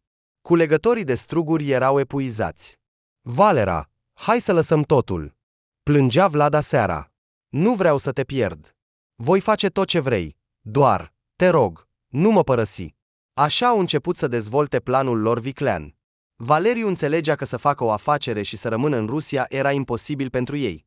Singura opțiune era să câștige bine acasă și să se întoarcă înapoi în Italia. Dar trebuia să acționeze atât de precaut încât să nu aibă probleme cu legea. Aproape un an, Valeriu și Vlada au dezvoltat diferite metode de seducție, au folosit totul. În special, bărbatului i-a plăcut foarte mult metoda programării prin atingere. De câteva ori, Vlada a încercat-o deja, iar rezultatul a fost pur și simplu uimitor. Vlada, a spus odată Valeriu, trebuie să acționăm pe mai multe fronturi. Primul, un iubit bogat. Al doilea, un soț bogat.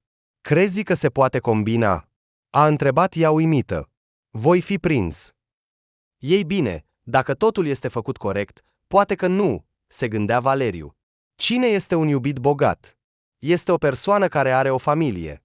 Adică nu este în interesul lui ca cineva să știe despre legăturile lui. Așa că va fi mai ușor cu iubitul.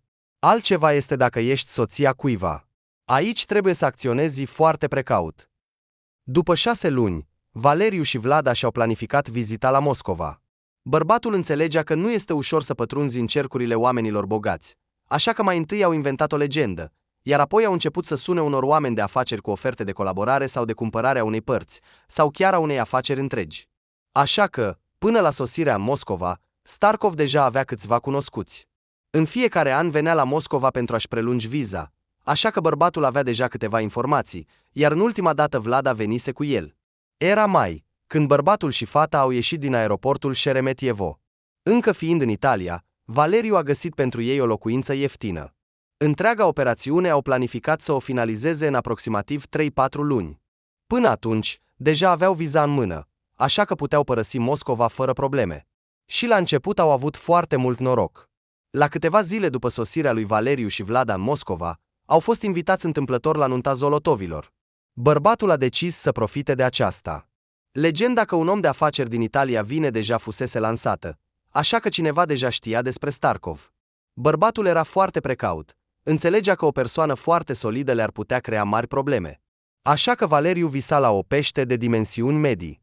Dar nunta Zolotovilor le-a adus escrocilor o dublă șansă. Pe de o parte, Vlada a fost brusc interesată de familia omului de afaceri Vișniacov. Judecând după avere, el era așa și așa. Dar în aceeași seară, în rețea, fata a fost prinsă, se poate spune, de un adevărat câine. Valera, ce vom face acum? A întrebat Vlada, întorcându-se de la nuntă. Hai să încercăm să ne jucăm cu amândoi. S-a uitat atent la ea. Sobacuin era un om foarte bogat, dar era căsătorit, așa că, dacă te străduiești, ca iubită poți câștiga câțiva bani. Dar cu Vișniacov va fi ușor.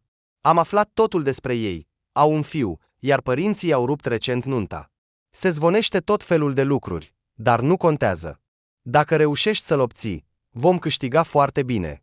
Vlada a aplicat toate cunoștințele pe care le-a transmis Starkov. În special, metoda care acum se numește PNL, programare neurolingvistică, s-a dovedit a fi foarte eficientă. Metodele tactile au funcționat rapid, dar și farmecul Vladei îi înnebunea pe toți bărbații.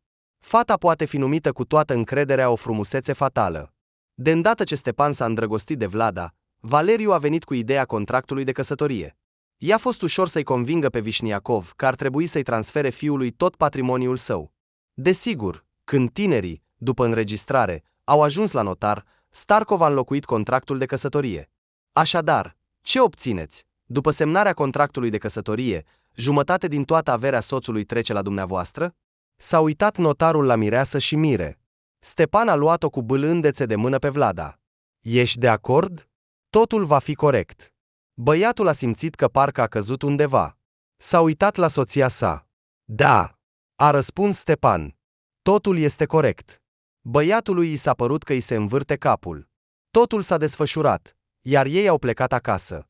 De fapt, Vlada era foarte fericită că nu au avut noaptea de nuntă.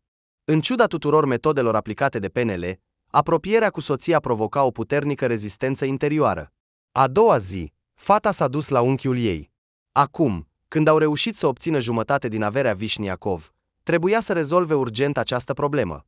Valera, am o întâlnire cu Sobaichin în o oră, i-a spus fata. Tu ocupă-te de avocați, trebuie să decidem cum să scoatem banii cel mai bine. Starkov a îmbrățișat-o pe iubita sa și a început să o sărute pasional. Acum, când aproape au reușit, nu mai putea să-și stăpânească pasiunea. Era aproape 3. Când Vlada a intrat în apartamentul luxos al lui Sobaichin, el o aștepta deja. Bărbatul devenise nebun după Vlada. Vlada, dragostea mea, săruta el fata. Nu pot trăi fără tine. spunea tot timpul omul de afaceri. Ghenadie! O fată l-a atins ușor pe mână și l-a privit cu atenție în ochi. Te iubesc atât de mult. Și eu te iubesc, de asemenea, a spus bărbatul, care nu era la prima aventură cu soția sa. Voi face tot ce vrei. Și s-a uitat implorator în ochii ei. Ești dispus să pierzi totul, doar ca să fii cu mine? A mângâiat fata, într-un mod anume, fața bărbatului, iar el, cum mi se părea, se prăbușea undeva. Da, a spus el cu pasiune, ești femeia mea fatală. Fără tine, voi muri. Astea sunt doar cuvinte, a suspinat Vlada și din nou l-a atins într-un mod special pe gâtul lui Sobachin. Toți voi, bărbați, vorbiți la fel, dar în realitate, nimeni dintre voi nu este pregătit pentru astfel de fapte. Sunt pregătit, a insistat Ghenadie Denisovic. Vlad. Pentru tine, voi face tot ce vrei.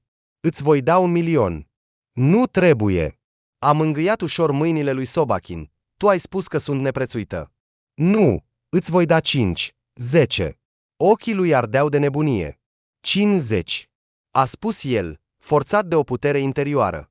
Bine, dacă asta vrei, a răspuns calm fata și a început să-l sărute pasional pe iubitul ei. După 2 ore, ei stăteau deja la bancă, iar Sobachin a transferat pe contul Vladei 50 de milioane. Iubitule, te voi aștepta cu nerăbdare la întâlnirea noastră. Fata l-a atins ușor pe mână pe Ghenadie Denisovic și s-a urcat în taxi. Ea a sunat imediat la numărul lui Starkov. Acesta i-a dat vești foarte bune.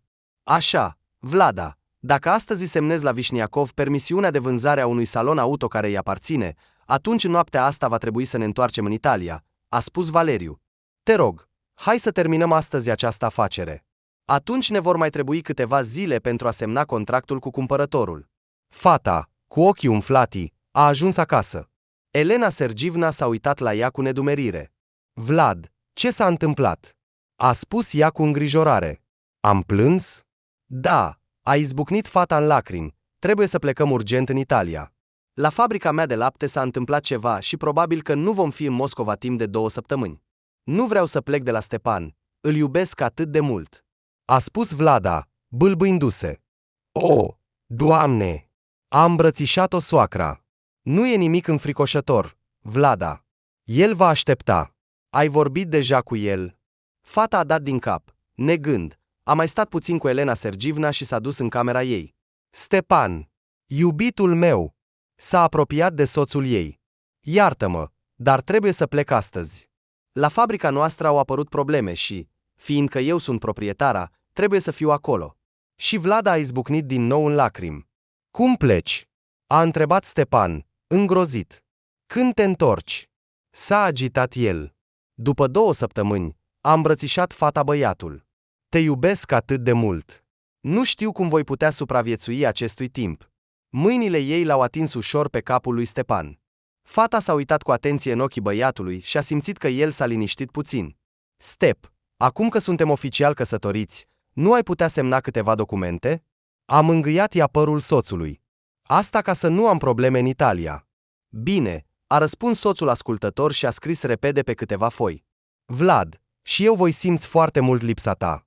Stepan a simțit cum în el ardea pasiunea și a început să-și sărute pasional soția, dar de îndată ce a deschis ochii, în fața lui era fața Dianei. Nu! A strigat băiatul și a împins-o pe Vlada. Doamne, ce se întâmplă cu mine? S-a apucat cu mâinile de cap. Stepan, nimic. După 2 săptămâni mă voi întoarce și totul va fi bine, îți promit. A atins ușor mâna lui. Fata și-a strâns repede lucrurile și a ascuns documentele pe care le semnase Stepan. Despărțirea de Vișniacov a fost plină de lacrimi. Nici Vladimir Victorovic nu s-a putut abține. Vlad, te vom aștepta cu nerăbdare. A îmbrățișat-o la despărțire. Dă-i salut lui Valeriu Alexandrovic. În noaptea aceea, Stepan nu a dormit. Se simțea ca și cum micuța lui barcă era sfâșiată de valuri în ocean. Înnebunesc, a șoptit el. Nu înțeleg deloc ce se întâmplă. Am o senzație că am pierdut toate reperele. Era deja dimineață când băiatul a căzut în somn. Departe de el, Diana călărea cu viteză. Ea îi făcea semne cu mâinile și îl chema la ea. Stepan s-a uitat la calul său. Frumosul alb s-a ridicat în picioare și a început să o urmărească pe fată cu toată viteza. Băiatului i s-a părut că o va ajunge pe Diana, când în fața lui s-a deschis o mare prăpastie. Stepan a oprit calul, S-a întors pentru a avea loc de accelerare. Murgul părea că înțelege totul. A nechezat tare și, ca o săgeată, a zburat spre prăpastie. O clipă, și Stepan pe cal părea că a suspendat în aer. Băiatul s-a pregătit să cadă în prăpastie, dar, spre surprinderea lui, calul părea că zboară. Tânărul a simțit clar că a aterizat de cealaltă parte a prăpastiei. Spre el venea Diana. Doamne! Am reușit! S-a ridicat Stepan din pat. În sfârșit am reușit! Se bucura băiatul. Stepan simțea clar că în viața lui se vor întâmpla schimbări foarte mari. Era duminică și aștepta să o sune pe Vlada. Aceasta mică arătătoare de pe ceas arăta deja 2, dar de la soție nu erau vești. Bine, voi suna eu. Băiatul a luat telefonul, a auzit tonuri scurte. Numărul era blocat. Ce naiba? Unde este? De ce Vlada nu răspunde? S-a agitat el. S-a întins pe pat. Tot ce se întâmpla i s-a părut foarte ciudat.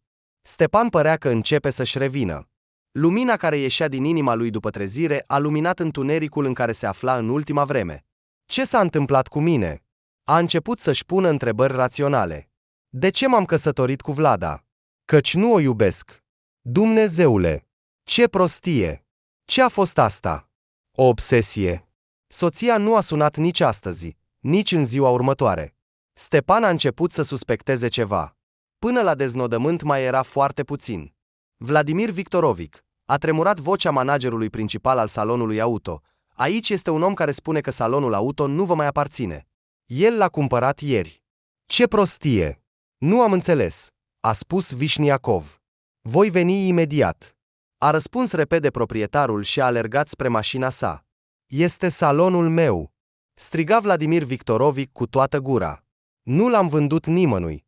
L-am cumpărat de la Vlada Vitalievna Starkova. A încercat să vorbească cu el străinul. Iată toate documentele. O copie a contractului de căsătorie care arată că jumătate din bunuri îi aparțin ei. Iată permisiunea semnată de fiul dumneavoastră pentru vânzarea salonului. Vișniacov a palidit. Bărbatul era în stare de șoc total. Deodată, s-a ridicat și a sunat contabilul.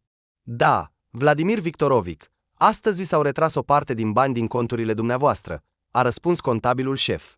Banca a spus că au copii ale documentelor care permit, în numele fiului dumneavoastră, să facă asta. Vișniacov, roșu de furie, a alergat acasă.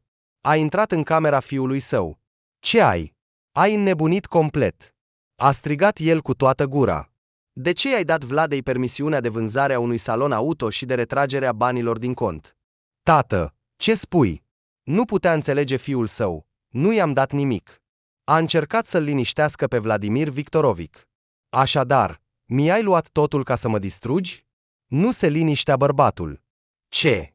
Tu ai convenit cu Starkov și tu însuți ai fost de acord să-mi transferi toate bunurile. Nu am nevoie de nimic de la tine. Ce se întâmplă? A auzit țipetele mama. Ce se întâmplă aici? S-a îngrijorat ea. Elena, Vlada a vândut unul dintre saloanele mele auto și a retras aproape jumătate din banii noștri, striga el cu toată gura. La ea în mână era această permisiune de la Stepan. Ce? Nu putea crede soția. Dar ai sunat-o? A apucat telefonul ei. Numărul este blocat. Nu înțeleg nimic. Ce se întâmplă? Vișniacov a lăsat fiul și soția și a plecat la avocatul său. Bărbatul încă nu înțelegea că nu se putea face nimic. Vladimir Victorovic, nu există nicio încălcare a legii aici. Din păcate, conform documentelor, totul este oficial, a răspuns avocatul. Mă tem că ați căzut în mâinile escrocilor. Totul a fost cu consimțământul vostru reciproc. Au făcut totul corect, așa că nu pot exista pretenții din partea legii. Cum așa? A spus Vișniacov printre lacrimi. Este ilegal. Așa nu se poate. Fiul tău ți-a amenințat? Sau te-a forțat să-ți transferi bunurile? S-a uitat la el bărbatul. Nu, am făcut asta singur.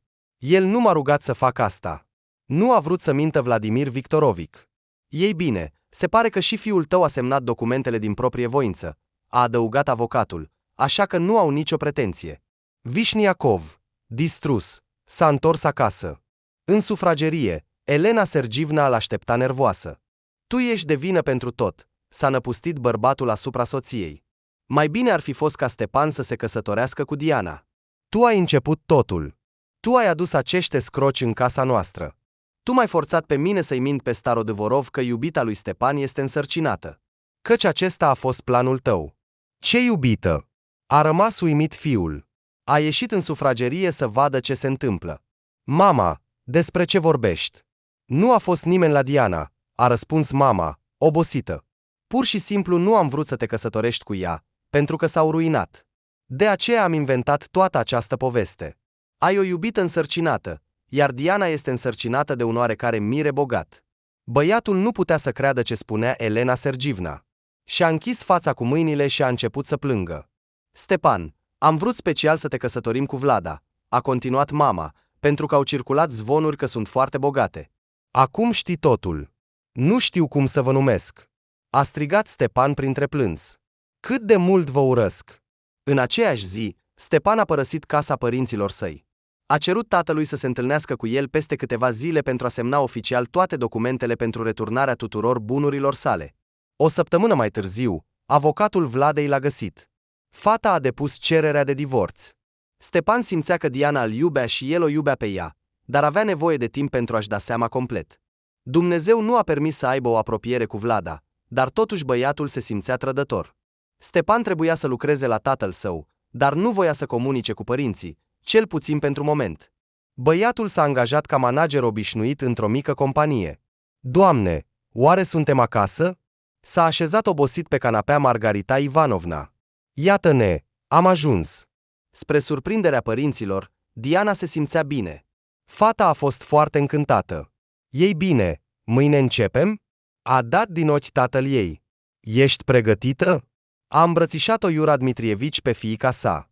Tată, cu tine pot merge până la capătul lumii. A râs ea. Acum suntem legați nu doar prin sânge, ci și prin cai. Starodâvorov a numărat banii rămași. Pentru afacerea pe care dorea să o organizeze, era puțin, dar bărbatul a riscat totuși. O săptămână mai târziu, el și Diana au găsit un loc potrivit pentru construcția unei grajduri. Tată, a sfătuit fiica, pentru început să luăm câțiva armăsari și iepe, doar verificate, iar apoi afacerea va merge. Căci ai rămas cu cunoștințe în domeniul tău, cineva te va ajuta. Construcția a avansat cu pași uriași. De îndată ce un compartiment a fost finalizat, imediat au adus caii. Zvonurile că Starodâvorov s-a întors și se ocupă de grajd au zburat rapid în jur. Iura Dmitrievici i-a strâns mâna lui Starodâvorov și unei vechi cunoștințe. Foarte bine să te văd. Ai dispărut complet. Se spunea că ai fost în străinătate tot acest timp. Salut, Andrei Mihailovic, a zâmbit proprietarul grajdului, foarte bine să te văd. Da, ne-am întors acum 3 luni. Îmi pare rău că așa s-a întâmplat cu fabrica ta, a suspinat oaspetele. Știi, circulă zvonuri că Sobachin a pierdut 50 de milioane. Fie că l-a jefuit o altă iubită, fie că i-a dat-o el însuși. În general, nu a mai apărut în public de aproape 6 luni. Așa sunt lucrurile. Așa cum se spune, nu săpa o groapă altuia. Da, nu a dat faliment și nu și-a pierdut afacerea, dar totuși 50 de milioane sunt mulți bani chiar și pentru el. Mi se pare că se teme să se întâlnească cu oamenii, căci va fi batjocorit. El s-a prezentat mereu ca fiind cel mai deștept, iar acum a fost păcălit de o fată. Da, viața este un bumerang, a suspinat Starodâvorov. Și știi, Andrei Mihailovic, într-un fel sunt chiar fericit că mi-am pierdut fabrica, dacă ai ști cât de mult m-am îndrăgostit de cai. Pot veni la tine să mă plimb?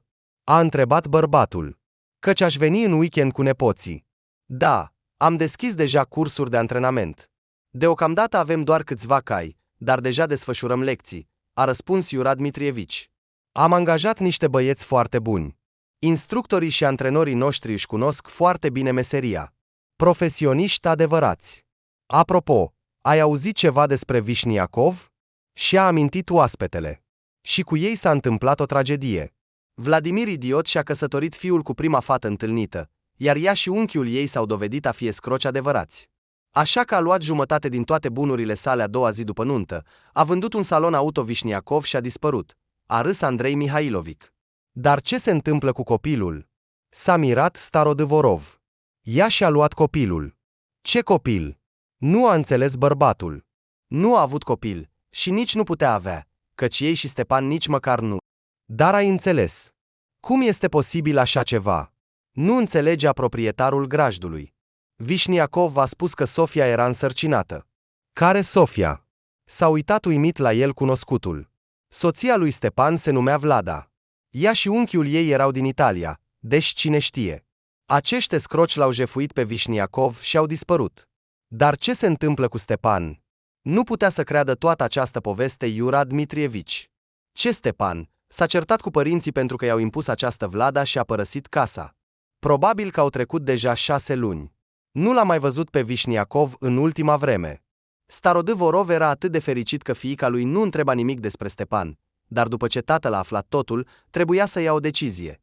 Diana îl iubea în continuare pe Stepan și el știa asta, iar fata niciodată nu a negat-o. Se pare că aici, a șoptit Iura Dmitrievici, apropiindu-se de un centru de afaceri.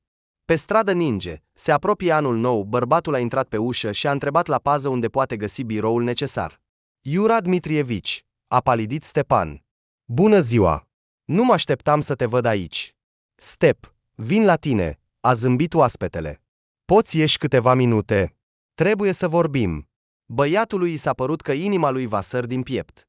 Din cauza emoțiilor puternice, transpirația curgea neîntrerupt pe fața lui. În sfârșit, au ieșit afară, amândoi tăceau. Iura Dmitrievici, sunt foarte vinovat față de dumneavoastră, a spus Stepan printre lacrimi. Am iubit-o întotdeauna doar pe Diana, dar când tatăl meu mi-a spus că ea se căsătorește și mi-a arătat concluzia ginecologului. Ce concluzie? A întrebat bărbatul, uimit. Și în general, ce prostie este asta? Diana se pregătea să se căsătorească doar o dată din cauza ta. Mai târziu, părinții au recunoscut că au făcut asta intenționat, a continuat Stepan. Te-au rugat pe un medic să scrie că Diana este însărcinată. Știam cu siguranță că nu este de la mine, pentru că ne-am planificat copiii doar după nuntă. Ah, așa e. A început să înțeleagă situația Starodâvorov. Și tatăl tău mi-a spus că ai o fată însărcinată, că ai înșelat-o pe Diana. Și când Sofia ta era în luna a 7-a, ai decis să te căsătorești cu ea. Doamne! Diana ar fi putut muri. De ce au făcut asta? Și nu doar ea. Nici eu nu știu cum am supraviețuit atunci. A suspinat băiatul. Cauza tuturor acestor lucruri a fost că v-ați ruinat. Am știut asta. Starodâvorov și-a acoperit fața cu mâna. Am simțit asta. Tatăl tău a fost întotdeauna vanitos. Nu putea accepta că fiul său se căsătorește cu o fată fără avere. Apoi, dintr-o dată, a apărut Vlada. S-a uitat la Iura Dmitrievici Stepan. Aveau un plan. Părinții voiau să mă căsătorească cu o fată bogată înainte de sosirea voastră. La o nuntă, mama a găsit-o pe Vlada. Și nu voi minți, atunci mi s-a părut că m-am îndrăgostit, dar acum văd clar că ea putea cumva să mă manipuleze. Nu știu cum să explic asta, dar în prezența ei parcă mă dizolvam și nu mă puteam găsi. O senzație foarte ciudată. Și mă atrăgea spre ea cu o forță teribilă. Vlada a devenit obsesia mea. Da, Dumnezeu m-a salvat, pentru că în interiorul meu totul se opunea apropierii noastre, chiar și când o sărutam. Între noi nu a fost nimic, dar totuși nu pot să mă iert, de aceea nu am căutat întâlniri cu Diana. Iura Dmitrievici l-a mângâiat pe băiat pe cap. În ochii lui se citea dragostea și grija paternă. Da, nu ai avut noroc cu părinții, a suspinat Starodâvorov. Stepan, totul este deja în trecut. Tu și Diana trebuie să trăiți mai departe. Cred că te va ierta. Starodâvorov s-a întors la grajdul său, s-a urcat pe cal și a galopat puțin. Caii îl linișteau și îl ajutau să-și revină. Ei bine, acum rămâne să facem cel mai greu lucru, și-a spus bărbatul și a dus armăsarul în grajd. Tată, unde ai fost? S-a apropiat de el fiica. Astăzi a venit la noi un grup de 5 persoane. Le-am prezentat condițiile noastre, au promis că se vor gândi. Diana, a răspuns calm tatăl, am vorbit cu Stepan. Îți voi spune totul, iar tu fă așa cum consideri de cuviință. Cum este? Lacrimile au început să-i curgă pe obraz. Tată, este totul în regulă cu el? A șters ochii cu mâinile. Hai să mergem, trebuie să vorbim serios. Tatăl a luat-o de mână și a dus-o într-o cameră mică. Stepan, hai! A îndemnat Diana pe murgul ei. Ajunge! Părul ei lung se desfăcea în vânt. Băiatul a apucat frâiele, armăsarul alb s-a ridicat în picioare, calul simțea clar ce trebuie să facă. Stepan era unul dintre puținii călăreți pe care îi iubea. Diana! Se grăbea băiatul cu toată viteza. Te voi ajunge acum. Vântul îi purta cuvintele. În cele din urmă, distanța s-a micșorat, iar calul alb aproape că a ajuns-o pe iepele Dianei. Te-am ajuns. S-au aliniat. Diana, te iubesc. A strigat el cu voce tare. Ești a mea. Fata a redus viteza, a tras aer în piept și l-a privit cu atenție în ochi. Step, și eu te iubesc. Foarte, foarte mult. Lacrimile îi curgeau pe obraje. Nu ne vom mai pierde niciodată. După o jumătate de oră, s-au dat jos de pe cai, iar caii pășteau în iarba înaltă, iar tinerii s-au așezat la umbra unui stejar mare. Băiatul îi mângâia părul lung al fetei. Stepan, așa cum cai o iubește pe Gerda. A arătat Diana spre cai. Căci caii își aleg singuri perechea. Uită-te doar la ei. Armăsarul alb se freca ușor cu capul de coama iepei, apoi s-a retras puțin și a privit-o cu atenție în ochi. Soarele apunea, cu ultimele sale raze ilumina perechea îndrăgostită. Mirosul florilor de câmp se amesteca cu roa de seară. Știi, Stepan, dacă nu te-aș fi pierdut, nu aș fi aflat niciodată cât de mult iubesc caii, a spus Diana în șoaptă. Acum sunt parte din viața mea, și nu doar din viața mea, ci și din a ta. Diana, îți spun sincer, chiar și când te-am pierdut, ai fost mereu aproape, a răspuns soțul. Ai venit mereu la mine în vis. Călăreai pe Gerda, iar eu pe cai mă visau mereu aceste vise, dar nu te puteam ajunge, pentru că între noi era o prăpastie. Diana, și într-o zi calul meu a zburat. Numai acum înțeleg sensul acestui lucru. Există întotdeauna o ieșire. Singura modalitate de a depăși prăpastia este să zbori. Și am reușit să mă ridic deasupra trecutului meu.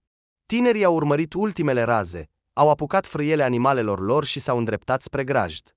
O zi se apropia de sfârșit, dar mâine îi aștepta o nouă zi, iar împreună cu ea noi oportunități.